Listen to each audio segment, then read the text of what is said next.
Well, Tiffany Derry, welcome to Biscuits and Jam.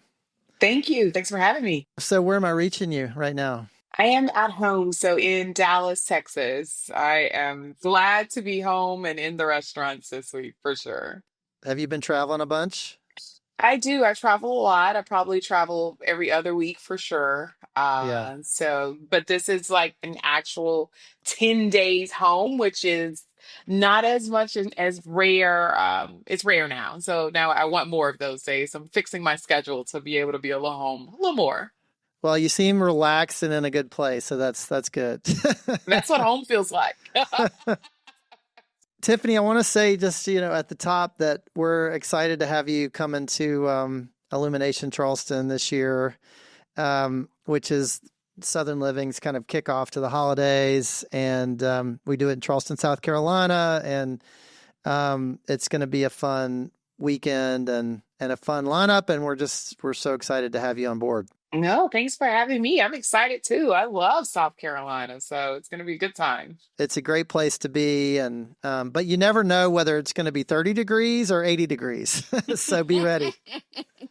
Well, it's not 120, so I'm okay with that. That's true. That is true. So you're in Texas. You're in Dallas now, but you grew up in Beaumont, right? That's correct. And Beaumont, I've never been to Beaumont, but it's way south, and I mean it's Mhm. almost all the way to Louisiana. And when I think of Beaumont, I think of a lot of like marsh and water, close to the water, and a lot of birds and maybe even some alligators. And it's kind of right down there at the bottom of Texas. Tell me a little bit about the house and the neighborhood where you grew up. Yeah, so Beaumont, Texas is like my love. Everything I love about my childhood, I mean, really stems from Beaumont and Port Allen, Louisiana. But Beaumont, I grew up in sort of the family home, if you would, one my grandmother had that my mom stayed in, and then my mom took over that one, and then we moved on eventually.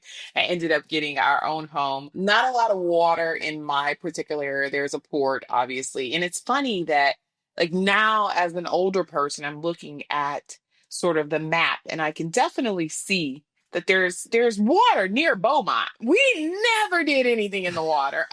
One, it was more again, it was only the port, and it definitely feels more Houston than like South Louisiana. Just because we're sort of the larger of the cities surrounding the smaller cities, which really means not much, but it does if you're there. Your family's from, you said Port Allen, That's correct. which is not that far, right? I mean, probably an hour away Exactly. or An hour. something. Yeah. Yeah, it's a little over an hour. Yep, exactly. So my family, my mother grew up, she had 10 other brothers and sisters. And they grew up for the most part in Port Allen, and we've always had our homes there. And they ended up moving to Beaumont, Texas. And we spent every summer and every holiday, it felt like going back to Louisiana, but we lived in Texas. So they always say they have this saying in Beaumont. They're like, you wish you were in Beaumont, but in Louisiana, but you're really Texas. But everyone who's living in Beaumont pretty much came from Louisiana and moved over. But it was great. I loved my town. It was small. Everyone knew everyone. I remember even like missing the bus. And I missed a bus one morning, and our neighbor was like, okay, I'll take you, because my parents were gone on to work. And so it was just that kind of city for sure. What was it that brought your folks from Port Allen over to Beaumont, or how did they kind of land there? They were looking for work, more work than where they were. Spindletop, which was known in Beaumont, were gas, oil and gas, and there was a lot of work in Beaumont at that time. And so my grandmother came over, and that was. And then after that, eventually my grandfather ended up following her. And all the children grew up in Beaumont. Yeah, after that. So talk to me about the food culture there. I mean, it's so close to Louisiana. Is it a lot of, I mean, did you kind of grow up on a lot of like seafood and, shrimp and oysters and crabs and that kind of thing? Or does it skew a little bit more, Texas? Probably more Louisiana in my particular house because one, my it's the way my grandmother cooks, so it's how my mother ended up cooking as well. Gumbo, I laugh if you talk to my mom today, she'll say, I haven't had gumbo in like 7 days. I think I'll make some. Like it's like they whip it up. And it has to be something, it's a for sure twice a month that you're cooking at home. Um, and it's funny because outside of really Louisiana, where do you really get that much, right? Like, I mean, my mom wants it every week. Okra, she'll make it right now. There's a garden and her garden's growing really well. And she's like, "Oh, Tiff, I have enough okra for the year. I'm gonna bring you a few bags." And so it's definitely a lot of like heavy rice, very much of a rice, like many other areas. Um, almost I almost feel like we went overboard with rice because of how many family members I had. My mom again has all brothers and sisters, which means that I have 50 cousins. And so we all would get together and you would have some in the garage, in the front room, all over the house. I mean, that's just a normal get together, a normal midweek get together would be tons of people. And my grandmother would say, "You have to put more rice on your plate." And that was her way of making sure that we all had enough of the other things. So you had to put rice. Rice was important. And now I just can't go without rice. I love rice. I mean, that's amazing. So this wasn't just it wasn't just a holiday thing. I mean, it was almost like a weekly party was happening with everybody. Yes. Yeah. Yes, because so many of my aunts and uncles worked, and you would just meet, the bus would drop us off at my grandmother house. And that would be kind of where you would go, or someone would pick you up and bring you over there. And we would all be together. So, I mean, I grew up around my cousins. My cousins were my first friends. Absolutely. That's so cool. Not everybody gets to do that. I mean, what a great thing. Maybe at the time you might have thought, these guys are really getting in my business, but but It was looking rough. back, It was rough. but what an incredible thing. I know that your mom is an incredible cook, and I think a baker, right? Yes, that's correct. Yeah. But your grandmother as well. I mean, did your grandmother really kind of, did she take the lead on the cooking in the family?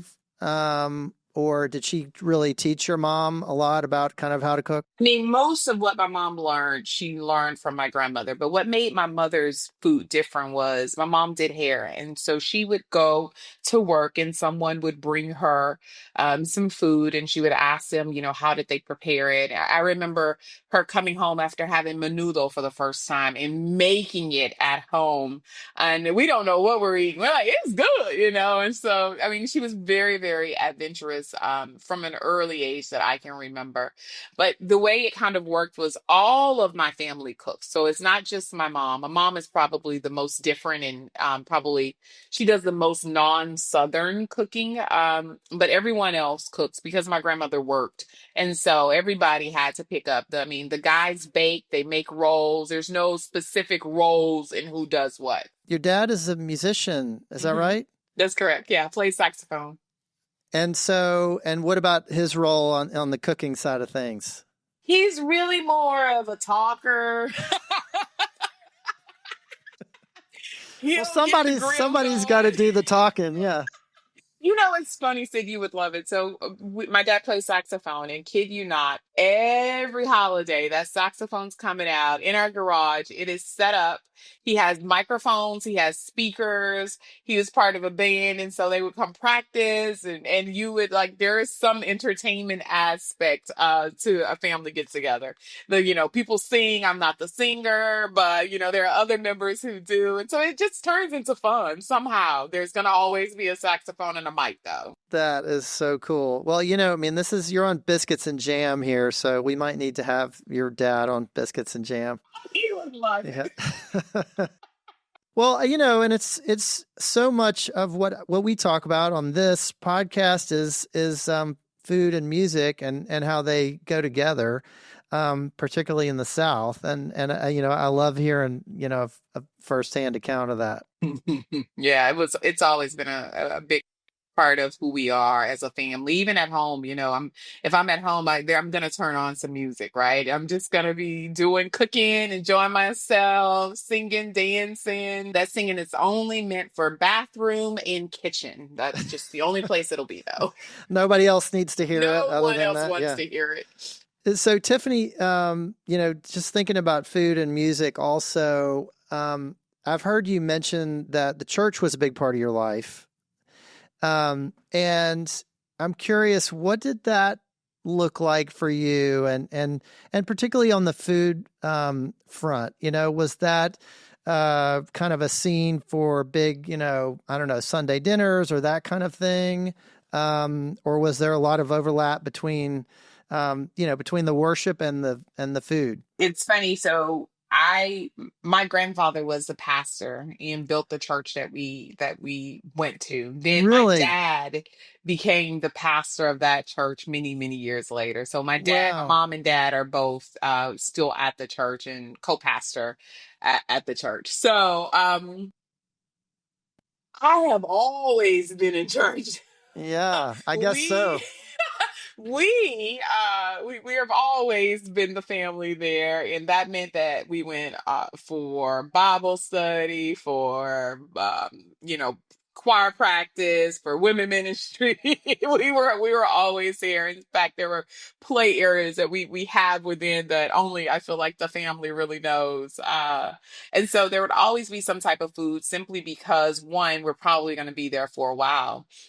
But one of the things I've always loved, and I still love, is just like a church plate. There's nothing like that good old church plate where the ladies of the church have gone back and fried the chicken and the meat, got the ribs going and the brisket, and there's always some mac and cheese and peach cobbler. I mean, it feels like more Thanksgiving, but it's just a church plate. During the week, it'll be like fried fish, potato salad, green beans, little slice of bread. I mean, those were the best. I miss those moments. Those were great. You're not seeing that as much in Dallas where you are now. No. No, I don't see any of that. In fact, they're like, why are we cooking in the kitchen? Yeah. My church, people are like, well, maybe we don't have to cook in the kitchen anymore. Let's do something else. And for me, it was the time. It wasn't just being in there. At the time, I was younger too, but being in the kitchen, you would see how everyone just kind of worked with each other, right? There were all these conversations that were had. It was catch up times to see how your kids doing, how your cousins doing, who over here. And it was good times. It wasn't just about food, but it was also providing meals for people within the church that didn't have food, that came, and maybe they didn't have a lot for their own family, but they were pressing their way, and it gave them a place to feel secure and knew they would be taken care of. So always loved those moments. And your grandfather built this church. He did, yeah. I mean, that's amazing. And crazy this too. Look, now that we're going far, my dad was he did construction, so he actually helped build the church, which is how he met my mom. The church. I can't make this Wow. up. Wow. So this is what, like, give me a time frame of when this was happening. It had to be probably 85, 80, 84 maybe. I don't know what specific year they met, or how many years they kind of played that game. But their first date, my dad picked my mom up. He was a musician, and he picked her up, and they thought they were going on a date, and she took him to church. And so that Oh was it. boy. Yeah. That's what a great story. Well, he knew what he was getting into, didn't he? He did. He did. He got the best. If I do Uh, say so myself. that's great. That is great. Well, so I want to talk to you about hospitality a little bit. You're in the hospitality business in a big way, And you, I mean, you have these restaurants and you cook for people all the time in different ways, sometimes on TV.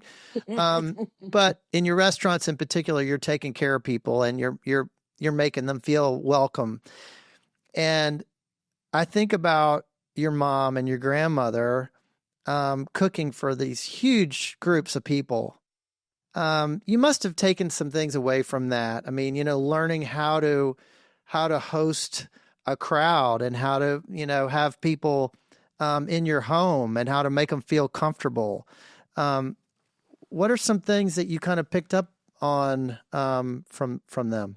I mean, really, what I gather from my own home growing up was there was never a closed door. I mean, anytime someone needed something, they would find their way to our home, and they were always met with great food, something to drink. You're not gonna walk into my grandmother's house and not have something to eat and drink. Like that was just it. And even our just regular meals, whether it's holiday or whether we would celebrate once a month, we would celebrate everyone's birthday within that month. And we sing happy birthday and all this good stuff and have some cake for you and you and you. And so that kind of became our tradition. And it's funny, as large as our family was, we still continued to grow. You would count at least probably 12 of them who weren't really our family, who became our family, who were always there. I mean, I still have an aunt who's no longer married to my uncle, who continues to still be at everything, and she is our family. Like, Yeah. there's no problem with that. And so that's just kind of how I grew up, thinking that we can always make something spread. So it's like, oh, we don't have enough food. Oh, we have enough. We'll figure it out. But at the root of that, that's hospitality. At the root of it is making someone feel great. They should at that moment forget about everything else they have going on and enjoy that moment. And I think about when I go home to my mother's house and when I am on that couch, and you know what, Tiff's not doing too much. Ma, can I get some cake? I'm not doing too much. I get to sit back, I get to relax, I get to be loved, I get to be fed. We're gonna have great stories, great laughter. And that's something that I hope that people feel when they come to not only my home, but my home in the restaurant. And I tell my cooks, I tell my chefs, it's not about me. It has to be about you. I'm not here every day. So how do you make them feel? When you see, John come through, do you go to him and say, hi, welcome, great to see you? Do you wave when they're walking in the door? Just make people feel good. And that's why we also have the open kitchen. Every restaurant has a very open, very open. But people come right up. They say hello the moment they walk in the door, and that's hospitality. I think you say on your website that you think hospitality is more important than service. Yeah, Which I think is such a, which is so true and such a cool, thing to put out there. I mean, service obviously really matters. I mean, that's absolutely. We so gotta do important. those. Yeah, But it's that feeling that you it give is. people. It's all about it. Service is steps. Service is, serve from the right, pick up from the left, do the things that matter. Or I got that backwards. But it's just there's this procedure in service, right? This is how it should be. When things don't go according to plan, that is kind of when you get out of that and you have to say, all right, I want to make sure that how that person walks out of this building is great. I don't care what happened along the way. I don't care how they, husband and wife might have had an argument before they walked into the door. But when they get in this door, we're going to make them feel good. We're going to make them feel like kings and queens. We're going to hopefully give them great service. We're going to give them something great to eat and drink. But at the end of the day, they're going to walk out of here remembering how we made them feel. And so that right there is what we concentrate for. I want to ask you about another place where I think you probably learned a few things about hospitality and service, and that is IHOP. You worked at International House of Pancakes, which I think was your first job or one of your first restaurant jobs, and you did it for a while. And, that is such an institution. And you must have just seen, all walks of life. I mean, everybody goes to IHOP at some point. Tell me about that experience and, what some of your takeaways were from that. Yeah, I was very young. I was 15 years old when I started working at IHOP. And I originally went in and I told them that I wanted to be a cook. And they told me that no women were allowed in their kitchen. And I said, well, okay, well, what do you have? And they said, you can be a server. And I started serving tables. And soon after, the cooks there, I would go in and talk to them, and they would teach me little things of like, how to flip eggs and how to, use my wrist and other things. And so it was always great. So one day someone called out. And they said, Tiffany, can you come help? And I threw that apron off and I went back. And my first position was expo and expediter, but from the back. And for IHOP at the time, the way that that worked was you actually cooked and you yelled on all the tickets for everyone. That is a very hard thing for most people to do. So I learned one of the hardest areas of the restaurant first. I also love to talk, as you could tell. So this was sort of the moment that I would be that in between to wait staff, to our cooks, and keep everybody on course. And at that time, they only had one ticket machine. So the only person who got the ticket was me. And so I had to make sure that the timing from the fry and the grill cook and the egg cook all came up at the same time. So it was really a skill that I learned really at IHOP. And I loved it. I loved being there. I loved learning procedures and processes. Really, what I took from it was I just became a really fast cook and a Mm. very independent cook because I would work graveyard shifts the older I got. And so I did that. Really, I did that through culinary school too. So I would work from 8 at night to 6 in the morning. Once I moved to Houston, I found Wow. another IHOP and I did the same thing. And it allowed me to go into management at a really young age. And then from there, I just feel like I learned how to work with people. I learned how to talk to guests. I had already grew up in a place where my age didn't really change how I talk to people, right? Like growing up in a church, you're always put on a spot when your dad's the pastor. You can be in the back and he would say, come on up and help and pray us out, or do something. So you're always learning to kind of pivot and do whatever is asked of you. And I think going into IHOP at such a young age and managing at 17 years old, I learned to talk to people. I learned to be clear in my expectations and what we wanted or what I needed from them. And they were all, 40, 50 years old at the time. And it was great. I worked with people who were recently had just got out of jail or prison in certain times. And so, you learned quickly how to work and that everyone's motivation needs to be a little bit different.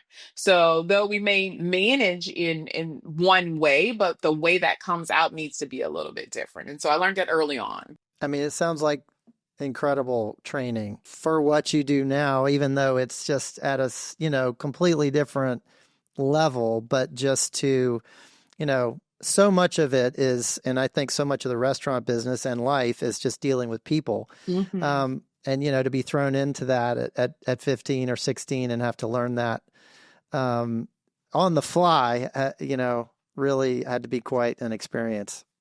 Yeah, but at that time, it feels, when you're young, you're very adaptable. And so I feel like it was the perfect time because putting a 30-year-old in that had life experiences and maybe has done things a certain way, sometimes they're not quite as open. But being able to see it different ways at a young age, I think is great. I want to talk about your restaurants now and some of the things that you're doing there. And, you've got a really interesting approach to Southern food.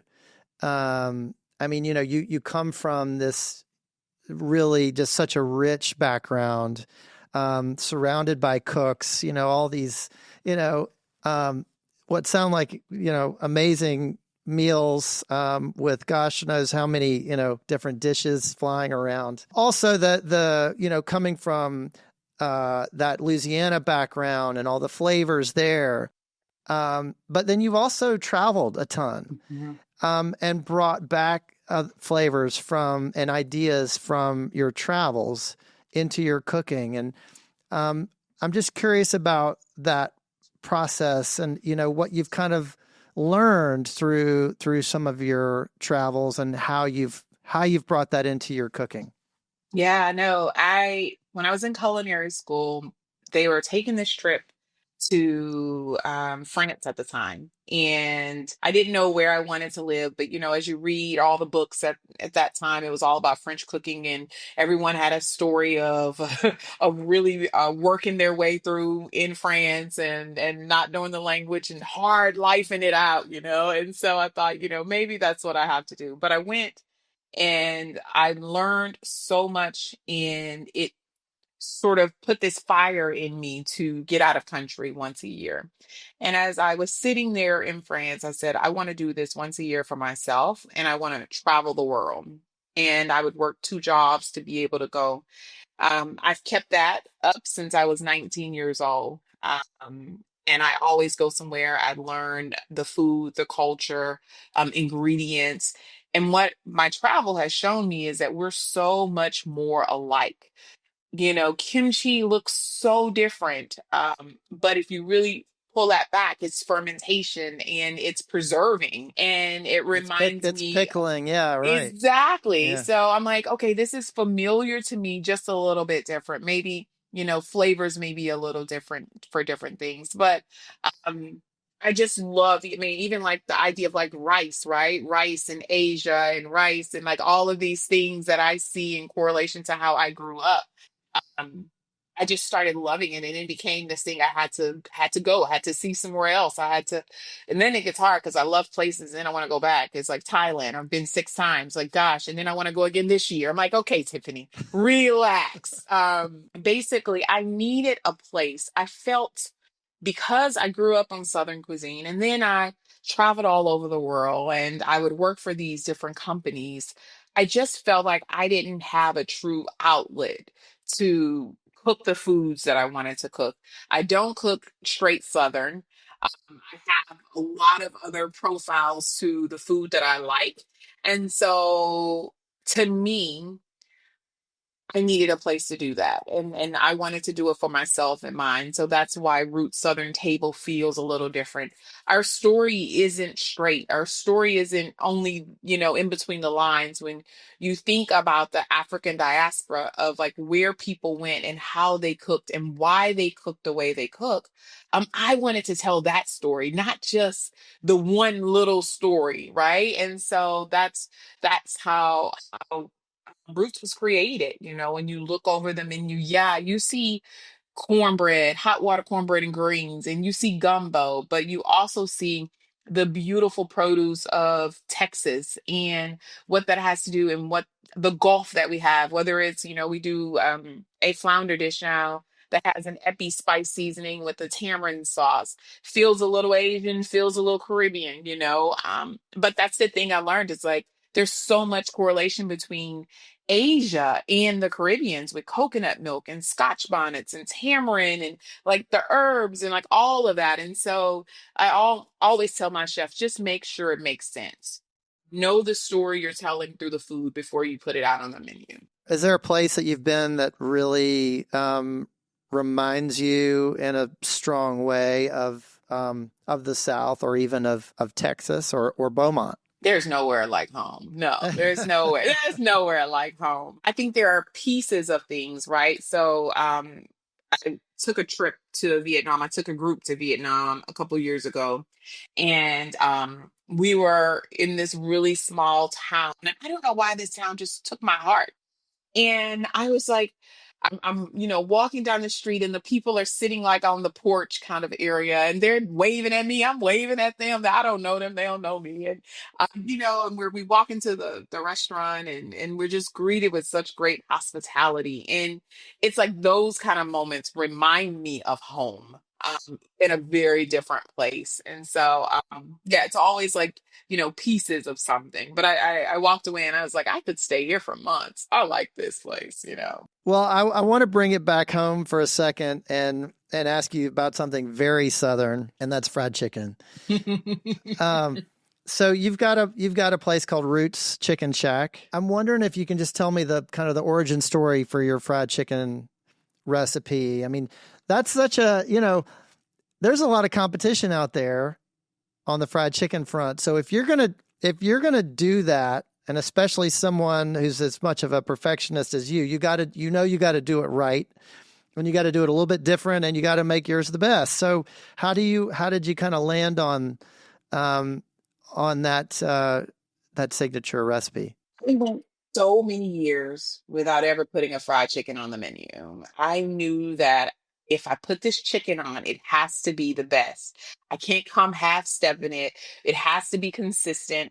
It can't be too far away from the chicken I grew up with and loved. And there's so many different ways of doing fried chicken.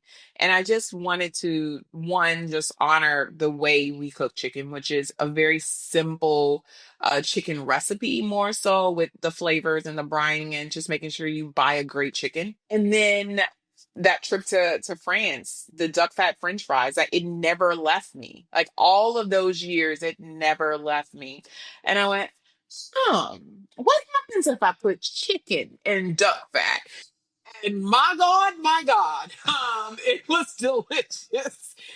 It turned into a whole concept around duck fat fried chicken, but the duck fat. So we have duck fat fries, duck fat fried chicken. I laugh, even our salads get a little duck fat with them breadcrumbs. But it's just it's delicious. It's so familiar, but it's still something different. Like people can't put their finger on why it's a little different, but yet it tastes like home. And it's because it is home, just fried in duck fat. I mean, I just hearing you talk about it makes me feel like I need to go down there right now. Let's go. Well, I'm sure it is very popular, and you better not take it off the menu anytime soon. Well, no, because we have actually franchises that are going up for our Roots Chicken Shack right now. So it may be coming to a place near you soon. Oh, I hope so. Yeah, bring it to Birmingham. Tiffany, let's talk about the competition circuit for a second, and just the some of the shows that you're on, and specifically MasterChef. So it's 2025. You're the first Black full-time judge on MasterChef. Is that right? That's correct. Yeah. That's crazy. It is crazy. But it's got to have resonated with people in a really big way. And, I'm wondering what kind of reaction you've gotten from your friends and your fans and your followers and people that you hear from, because I'm sure it has inspired some people, some young people who are probably dreaming of doing the same thing that you're doing one day. Yeah, no, it honestly, I didn't even think about it until one day it came out in an article and it hit me and I was like, oh my goodness, like, wow. And then it felt heavy. And it was beautiful to see the outpour of love from everyone else. But what has sparked the most is the amount of young people in the industry who reach out constantly on social. You go through life just working, doing your thing, and you don't often think in every moment. There are times when I do think that, hey, someone's watching, someone's being inspired, someone's doing, but you do it because it's really what you want to do in the beginning, right? Because they can see me doing what I'm doing, it reminds you how important representation is. Hmm. And it's not just one category of people. I mean, women who are constantly telling me all the time. You would think it would be more of the younger, but it's even older as well, saying, reminding them that it's never too late to start and to do what they want to do. And also those who are saying, my drive inspires them to keep going. Um, And also to know that it doesn't have to be done one way, right? I'm very big on be who you want to be. You don't have to be the chef that people feel like they're supposed to see, right? Crazy tattoos, drinking, doing drugs, all don't be any of those things. Be who you want to be. Be kind in the kitchen. Change what that looks like in your establishment. We work 4-day work weeks. That's important to me. And so I just think, it's important that people see that things can be done differently, but it's also great for them to see the representation on this TV screen. We can have it in restaurants, we can have it in many different places, but a lot of people look at TV and they're like, wow, if I don't see it there, then maybe it's not possible. And a lot of people now, I feel like they do, and it makes me happy, but it also reminds me that I have to always remember that, along the way. You're clearly doing a great job at it, and it's it's it doesn't look easy.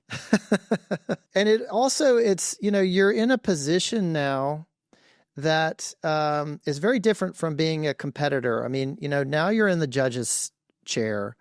So you've been through these cooking competitions and excelled at them, and you've been on the firing line, and now you're sitting in the judge's seat, and um, you as someone who's done it, what these people are going through, and a lot of them are they're younger cooks, and you're evaluating them on their future in some ways. There's a lot at stake.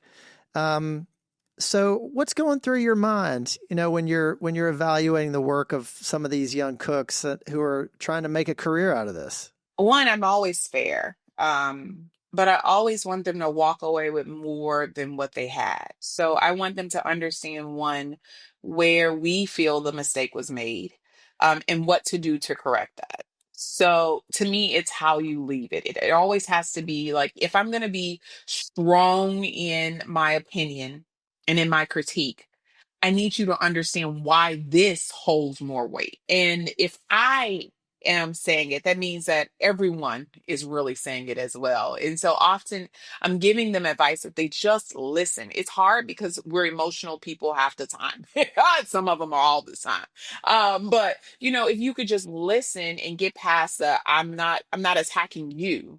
I'm telling you where the dish went wrong. And I want you to do better so that you have another chance to stay and to be the actual winner of the competition. And so sometimes people can't get past that. The others who do, who pivot along the way and improve, I'm telling you, I clap so loud for every last one of them. I'll get so excited if ever there's a camera and someone else, like whether Gordon's doing a talk and this person has improved from the week before, and if they just glance at me, you're gonna see me smile and probably halfway about to cry, but like it's just so beautiful. I love to see people win. Even when I get to announce the person who won that episode, I'm just so happy for them. And I feel it because I know how hard they work to get there. I know each of those challenges, how difficult they can be. And I'm just rooting. And there was an interview someone was doing into one of the people on MasterChef, and they said that they felt like I was like the one cheerleading alongside, and it is so true. I don't always have to say it, but I feel like if you look at my eyes, you know it. That's just something I love. I love being able to influence that. I love being able to judge. I like eating. I like talking. I like all those things. So it feels like a perfect job for me.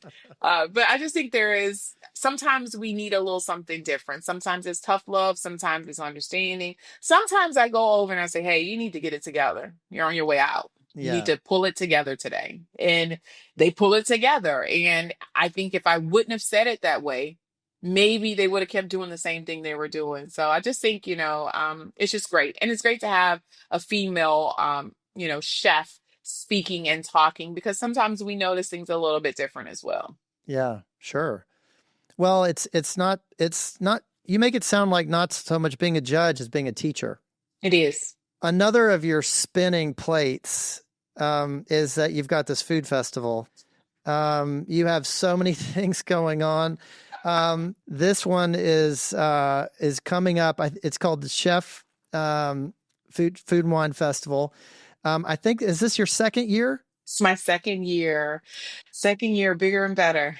And Yeah, the first was incredible. It was it's coming incredible. back to Dallas or Grand Prairie. It's in Grand Prairie, which is a suburb of Dallas, correct? Yeah, it's a 3-day festival. We're bringing in about 20 different chefs from all over the country, and they are there to help celebrate the Dallas food scene. So many of them had never even been to Dallas. And so I feel like I wanted to shine a light on what we're doing here in DFW. I also wanted to encourage some of the younger cooks and chefs that are working within our industry, and I wanted to shine a light on the ladies in the industry, the chef, SHEF, in the industry. And I feel like it's something that we can celebrate together. I just love the fact that if you look at the roster of chefs, there's so much intentionality within it from all different types of cuisines, um, to men and women. And it was meant to be that so that everyone feels like they have a true seat at the table and we are celebrating all, versus feeling like this is this very exclusive event. This is also one of those where you're walking around and you're going to see the chefs, going to be able to talk to them. We have pickleball tournaments going on, we have wine tastings and cocktail making classes and dinners, and everything happens in one place. So you park, there's 2 hotels, there's all of this, there's my restaurant there, and then there's the festival. We're at the same location. It's just a good time, and it felt great. Is there a barbecue component to it? There's no barbecue. There's no No. barbecue, but there are pit masters. Kevin Bledsoe will be there, and Okay. there's some barbecue in it, but there's no specific event for barbecue. Well, I know you're a fan of that live fire cooking and barbecue and yeah, I mean, I think, didn't y'all have a family restaurant or We something? Yeah. did, yeah, we did for a long time, called the Pit. Yep, The Pit. I the mean, Pit. doesn't get any better than that. Yep. The festival sounds amazing, and you're certainly a veteran of plenty of food festivals. So I'm guessing you've been able to see, kind of what works the best, and also create an experience not just for the people buying tickets, but for the chefs who are participating. Exactly. I mean, that right there, I wanted the chefs to come to the festival and be like, "Oh my God, I can't wait to go to that. I'm gonna spread the word about coming." And it's exactly what's happening. I got personal letters from so many of my friends saying it was what they needed in the moment and that it felt right. And I mean, when I looked at the pictures, there were more pictures of hugging and kissing than anything I've seen. I'm like, where's the food? We were just so happy to cook together and celebrate together. And even the pickleball was a very different energy, right? Like the chefs are playing, you hear chefs and fans playing, and it was like a DJ, and it was just fun. And so it definitely, it felt like something we all needed, and everyone said I want to be there next year, which is why I've continued to struggle with who else in the lineup. And there's a lot of no's, and I didn't expect to have to turn folks down, really. So that is never fun. Yeah, but a good problem to have. So they keep saying. Well, Tiffany, I just have one more question for you. What does it mean to you to be Southern? Mm.